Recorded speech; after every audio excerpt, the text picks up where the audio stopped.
శ్రీ గురుభ్యో నమః. అందరికీ నమస్కారం.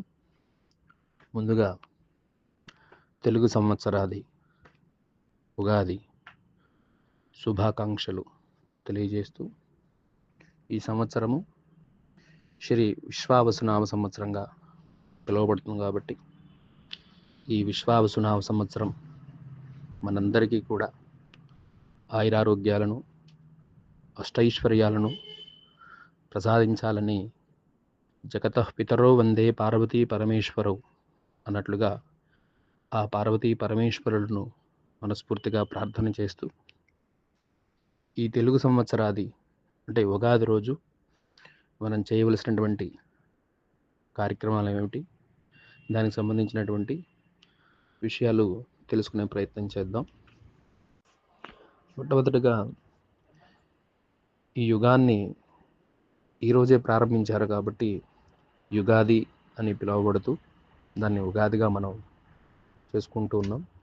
అంటే బ్రహ్మదేవుడు ఈ యుగ ఆరంభంలో మనకున్నటువంటి 12 నెలల్లో మొట్టమొదటి నెల అయినటువంటి చైత్రమాసంలో ఉన్నటువంటి తిథుల్లో మొట్టమొదటి తిథి పాడ్యమి రోజు. అదేవిధంగా మనకున్నటువంటి ఆయనాల్లో మొదటి ఆయన ఉత్తరాయణంలో ఈ యుగాన్ని ఆరంభించారు కాబట్టి ఈ చైత్ర శుద్ధ పాడ్యమి రోజును ఈ ఉగాది పండుగ చేసుకుంటూ ఉన్నాం. పూర్వకాలం నుంచి ఇది మనం చేస్తూ ఉన్నాం. అయితే ఈ యుగాది రోజు మనం చేయవలసినటువంటి ఆచరణ కార్యక్రమాలు చూస్తే కనుక మొట్టమొదటిగా తైలాభ్యంగన స్నానం. అంటే యుగాది రోజున విధిగా శరీరానికి నల్ల నువ్వుల నూనెతో మర్దం చేసుకోవాలని చెప్పబడుతుంది. దీన్నే తైల అభ్యంగన స్నానం అంటాం. అలా రాసుకొని చక్కగా బ్రహ్మ ముహూర్త కాలంలో కానీ లేదా సూర్యోదయానికి కనీసం పూర్వం కానీ స్నానం ఆచరించాలని చెప్పబడుతుంది. ఆ స్నానం చేసేటప్పుడు కూడా మనకు తెలిసినటువంటి కొన్ని పుణ్యనదుల పేర్లు స్మరణ చేస్తూ ఆ స్నానం చేయమని చెప్తుంది. ఆ రకంగా మొట్టమొదటిగా మనం చేయవలసింది తైలాభ్యంగన స్నానం. ఆ తర్వాత నూతన వస్త్రధారణ.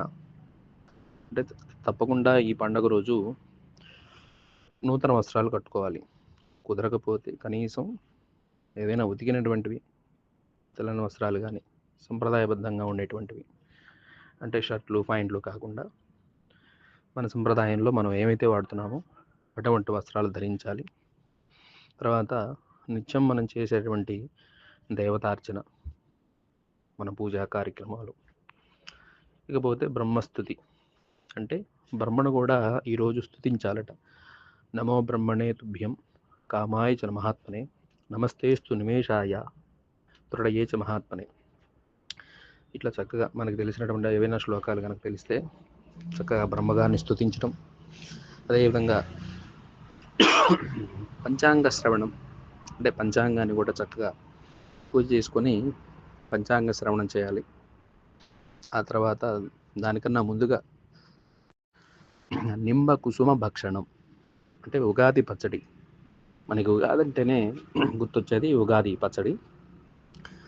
చక్కగా మనకి ఈ మాసంలో దొరికేటువంటి చక్కగా మామిడికాయలు, వేపపూత, చింతపండు, ఉప్పు, చక్కగా వీటన్ని షడ్రుచోపేతమైనటువంటి ఈ ఉగాది పచ్చడిని తయారు చేసుకొని చక్కగా దేవత అర్చన చేసి నైవేద్యం పెట్టి దాన్ని స్వీకరిస్తూ చక్కగా శ్లోకం కూడా చెప్పుకోమని చెప్తున్నారు.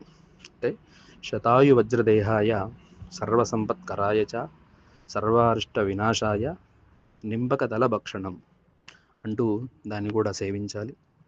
అదేవిధంగా ఈరోజు మరి ముఖ్యంగా చేయవలసినటువంటి విధానాలు, అంటే పితృదేవతల యొక్క ఆశీస్సుల కోసం ఈరోజు మనం చక్కగా ఒక చల్లని నీటి పాత్రని లేదా తెల్లని వస్త్రాలు, గొడుగు, విష్ణకర్ర, చెప్పులు, ఇట్లా మనకు అవకాశం ఉన్నవన్నీ కూడా పితృదేవతలకి ప్రీత్యర్థం దానం చేయమని చెప్తుంది.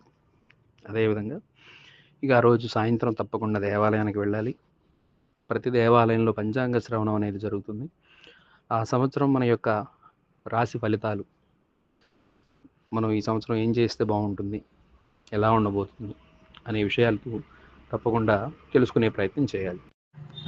అయితే ఉగాది రోజు తప్పకుండా ఈ పంచాంగ శ్రవణం వల్ల ఉపయోగం ఏమిటయ్యా అంటే,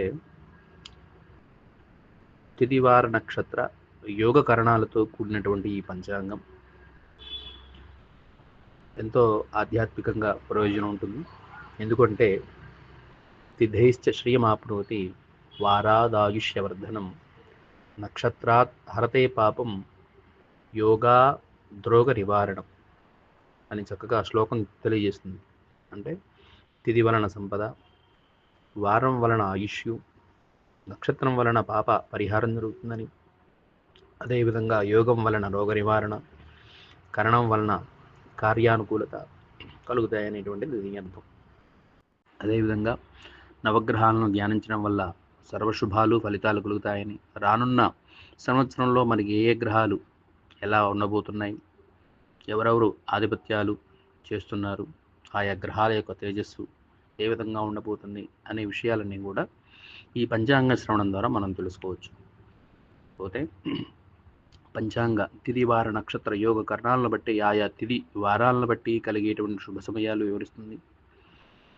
ఈ సమయ దాన్ని బట్టి నక్షత్ర ప్రభావాన్ని బట్టి ఆయా రాజుల సూర్య స్థితిగతులను బట్టి మనం చేసుకునేటువంటి కార్యక్రమాల యొక్క ఫలితాలు మనం చక్కగా తెలుసుకోవచ్చు అనమాట. కాబట్టి మనం ముహూర్తాలను చూసుకొని చక్కగా కార్యక్రమాలు చేస్తూ ఉంటాం. అయితే కాబట్టి ఆ రోజు పంచాంగ శ్రవణం చేయాలనేది ముఖ్య ఉద్దేశం. దానికి సంబంధించిన చక్కగా శ్లోకం కూడా మనం చూస్తే కనుక, శ్రీ కళ్యాణ గుణావపం త్రిపుహరం దుస్వప్న దోషాపహం గంగా స్నాన విశేష పుణ్యబలదం గోదాన తుల్య నృణాన్ ఆయుర్వృద్ధి తమోత్తమం శుభకరం సంతాన సంపత్ప్రదాం నానాకర్మ సుసాధనం సుముచితం పంచాంగమాకున్యతాం అని చక్కగా ఈ పంచాంగ శ్రవణం చేయడం వల్ల సర్వమంగళాలు కలుగుతాయని, స్వప్నాలు దోషాలను హరిస్తుందని, గంగా స్నాన ఫలితాన్ని ఇస్తుందని, గోదాన ఫలితాలు కలిగిస్తుంది, ఆయుర్వృద్ధి కలుగుతుంది, శుభమైనటువంటి సంపదలు ప్రాప్తం చేస్తుందని ఈ రకంగా మనకి తెలియజేస్తుంది. కాబట్టి తప్పకుండా పంచాంగ శ్రవణం చేయాలని, అదేవిధంగా ఇందాక చెప్పినట్లుగా షడ్రసోపేతమైనటువంటి మధురం అంటే తీపి, ఆమ్లం పులుపు, లవణం అంటే ఉప్పు, కటు అంటే కారం, తిక్తం అంటే చేదు, కాషాయం లేదా కషాయం అంటే వగరు, ఈ రకంగా ఆరోగ్య పరంగా ఒక్కొక్క రుచికి ఒక లక్షణం ఉంటుంది. కాబట్టి ఈ అన్నిటితో కలిపినటువంటి ఆ ఉగాది ప్రసాదాన్ని తయారు చేసి తప్పకుండా స్వీకరించాలి. ఆ స్వీకరించేటప్పుడు కూడా ఇందాక మనం చెప్పాం కదా, శతాయు వజ్రదేహాయ సర్వసంపత్కరాయ చ సర్వారిష్టాయ వినాశాయ నింపకం ఫలభక్షణం అని చక్కగా శ్లోకాన్ని పఠనం చేస్తూ స్వామివారి యొక్క ప్రసాదాన్ని స్వీకరించి, ఆ తర్వాత మన పెద్దల యొక్క ఆశీస్సులతో పాటు దేవతల యొక్క ఆశీస్సులు పొంది ఈ సంవత్సరం అంతా మనం ఆయురారోగ్యాలతో సుఖంగా ఉండాలని మనస్ఫూర్తిగా ఆ స్వామిని ప్రార్థిద్దాం.